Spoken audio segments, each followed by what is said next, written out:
Salam cerdas, Ibu Bapak, saudara-saudara yang saya hormati. Sesi membaca berita dan sedikit komentar dari saya kali ini akan membacakan berita masih terkait dengan kebutuhan peternak ayam, pedaging, dan petelur ya. Kalau beberapa waktu lalu saya bacakan berita bahwa Danantara akan masuk ya ke bisnis itu 20 triliun, meskipun belum jelas skemanya seperti apa dan masih dalam kajian. Nah, kali ini pernyataan dari Kepala Badan Gizi Nasional. Saya pilih berita dari CNN Indonesia. Judulnya, Bos Badan Gizi butuh minimal 6 juta peternak baru untuk pasok MBG. Nah, ditayangkan oleh CNN Indonesia hari Rabu tanggal 12 November malam ya, jam 8 malam. Ini ada gambar Pak Dadan Hidayana. Nah, saya bacakan beritanya. Kepala Badan Gizi Nasional BGN Dadan Hidayana mengungkapkan kebutuhan besar terhadap pasokan bahan pangan hewani untuk mendukung program makan bergizi gratis (MBG). Ia belak-belakan menyebut Indonesia membutuhkan minimal 6 juta peternak baru mulai tahun depan. Jadi ditegas ya, 6 juta peternak baru, bukan ayam dan telurnya ya, mulai tahun depan agar pasokan telur dan ayam tidak defisit. Nah, dikutip langsung pernyataannya, kalau kita tidak ada peternak baru 6 juta minimal tahun depan, kita akan shortage itu ya selisih antara kebutuhan dengan ketersediaan. Itu baru 2 kali seminggu memberikan telur ayam. Kalau keinginan Pak Presiden tiap minggu, maka kita butuh lebih banyak lagi, ujar Dadan. Ini agak tidak jelas ini yang Pak Dadannya yang kurang teliti menyampaikan angka atau jurnalisnya, karena 2 kali seminggu telur ayam, lalu Prabowo ingin tiap minggu, maka kita lebih banyak kan? Enggak dong, kalau seminggu 2 kali kan lebih banyak dari, bisa jadi yang maksudnya Pak Dadan atau saya tidak tahu ya jurnalis ini, seminggu 2 minggu sekali, lalu Pak Presiden maunya tiap minggu, atau 2 kali seminggu, sementara Presiden mungkin 3 atau 4 kali dalam seminggu itu. Maka anggap saja yang kita pegang dulu Pak Dadan ini 2 kali seminggu. Itu disampaikan di RDP ya, rapat dengar pendapat dengan DPR hari Rabu. Nah, saya bacakan terusan beritanya. Menurut Dadan, setiap satuan pelayanan pemenuhan gizi SPPG ya namanya, alias dapur umum MBG, membutuhkan pasokan bahan pangan dalam jumlah besar. Untuk satu SPPG saja diperlukan 4 kandang ayam petelur dan 9 kandang ayam pedaging. Sementara itu pakan ayam sebagian besar harus berasal dari jagung. Untuk 4 kandang petelur saja butuh 18 hektar luas panen jagung, karena pakannya 50% harus jagung, jelas Dadan. Selain ayam dan telur, setiap dapur SPPG juga membutuhkan 1,5 hektar kebun pisang untuk menyediakan buah 2 kali seminggu serta 32 kolam lele jika di wilayah itu masyarakat gemar mengkonsumsi ikan lele. Dadan menilai kebutuhan besar ini akan menjadi peluang ekonomi bagi masyarakat di sekitar SPPG. Dan ini saya kira potensi ekonomi yang luar biasa yang bisa dibina oleh siapapun untuk menemukan new entrepreneur di sekitar SPPG, katanya. Nah, jadi sampai sini ya kita entah yang kesekian kalinya ya pernyataan-pernyataan dari pejabat negara terkait program-program prioritas ataupun program penting lainnya, meskipun tidak termasuk yang heboh banget, itu disampaikan dengan beberapa detail. Tetapi selalu setiap detailnya itu ya mungkin kan diasup oleh timnya ya entah mendapatkan studi, entah itu dari informasi, tetapi tampak semua kelemahan itu menyamaratakan kondisi di setiap wilayah, atau mungkin dari 1-2 kajian tanpa mengecek kajian lain. Jadi ya ilustrasi seperti ini kemudian kita sudah jadi membayangkan ini, bahwa kalau ada 6 juta peternak, nah, siapapun yang mungkin mengetahui tentang peternakan tahu ada skala ekonomis. Peternakan sekecil apapun ada skala ekonomisnya. dia harus pelihara berapa. Kemudian skala ekonomis itu kadang memang juga berbeda. Di wilayah yang dia memperoleh kemudahan beberapa pakan tambahan, skala ekonomisnya bisa lebih kecil. Tapi di tempat-tempat yang sangat bergantung pada pakan jadi, hanya ditambahi dengan beberapa suplai pakan tertentu, itu mesti skala ekonomisnya agak besar.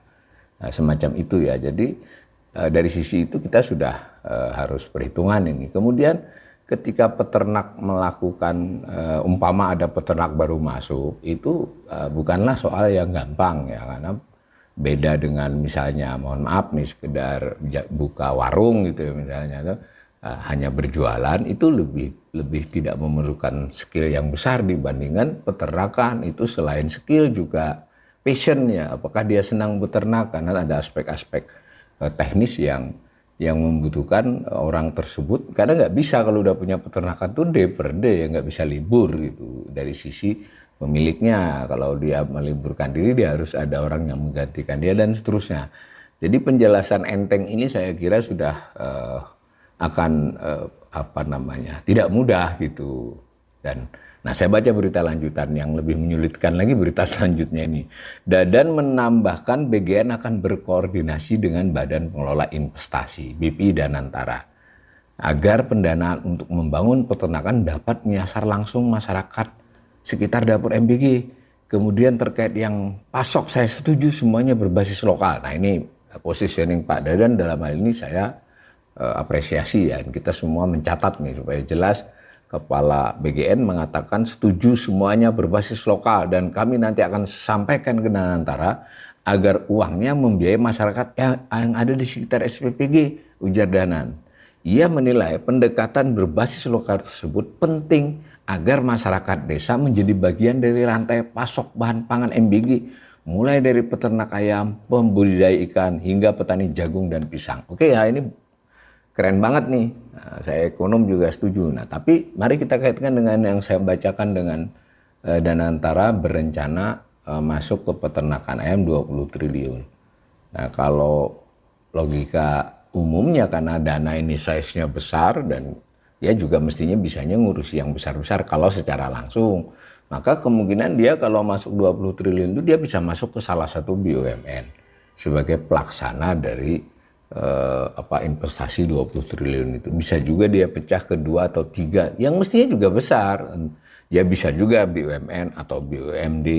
Nah, kalau Danantara masuk langsung ke peternak kecil itu skemanya ya nyaris ya tidak terbayangkan kan. Nah, kecuali seperti Kopdes Merah Putih misalnya, Danantara memerintahkan Bank Himbara agar memberikan akses kepada Kopdes Merah Putih. Mungkin Danantara entah dia melakukan pensikapan apa terhadap Bank BUMN, terhadap itu ada aturan itu bisa. Kebetulan juga milik dia kan, Bank Himbara itu kan miliknya Danantara saat ini, secara akuntansi kan miliknya Danantara, sudah diinbringkan pemerintah kepada Danantara. Nah, ini kalau ternak ini kita belum jelas ini bisa PT Agrinas Pangan misalnya, berarti kan Agrinas Pangannya, tapi Agrinas Pangan ini kan kalau dia buat pola, nggak mungkin dia yang memberi kredit karena itu tidak lazim. Ya, dia mungkin bisa kemitraan. Berarti Agrinas induknya ini.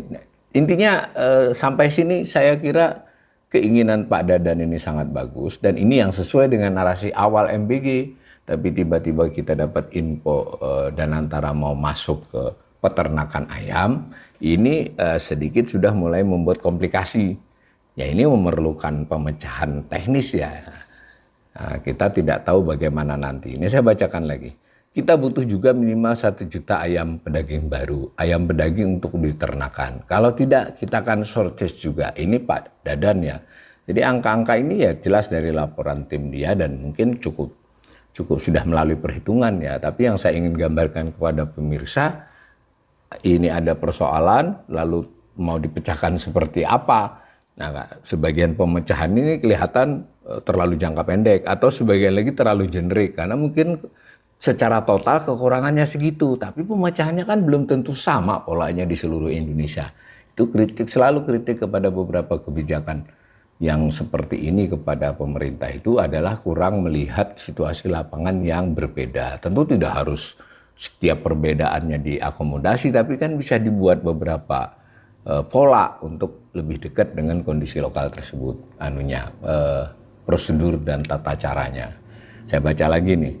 Nah, demikian juga untuk sayuran dan lain-lain. Jadi ini shortage semua ya, memang permintaannya kuat kan. Program MBG yang menjadi salah satu prioritas Presiden Prabowo diperkirakan akan meningkatkan konsumsi protein hewani nasional secara signifikan. Pemerintah melalui Kementerian Pertanian dan Badan Pangan Nasional telah menyiapkan investasi sebesar 20 triliun untuk, nah ini beritanya harus ditambahkan tuh dari Danantara ya.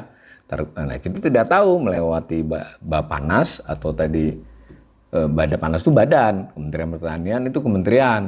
Nah ini agak sulit karena kan mestinya ya kalau kementerian badan itu anggarannya dari APBN. Kalau Agrinas sebagai BUMN itu bisa dari Danantara. Ini kita masih belum tahu nih. Nah, dan seterusnya ya. Yang jelas ini untuk kesekian kalinya ide besar yang kadang disertai dengan narasi rincian secara penjelasan, tetapi sering bermasalah dalam mekanisme delivery-nya, mekanisme untuk melaksanakannya. Bahkan bukan belum dilaksanakan, baru mekanismenya seperti apa, polanya seperti apa. Mudah-mudahan pemerintah terus makin menyadari bahwa problem-problem itu tidak boleh digebiah-uyah istilahnya ya, begitu saja disamakan. Kemudian juga jangan terburu-buru untuk hal-hal yang memang tidak bisa terburu-buru. Cepat tidak berarti terburu-buru. Nah, mudah-mudahan perintah Pak Presiden, yang tentu Presiden pengen secepat-cepatnya itu bisa disikapi dengan baik oleh anak buahnya, di delivery, dijalankan dan sesuai dengan sasarannya. Tapi untuk kasus MBG ini dalam konteks peternakan ini, sampai saya baca berita ini masih belum kelihatan titik temunya di mana. Mudah-mudahan segera.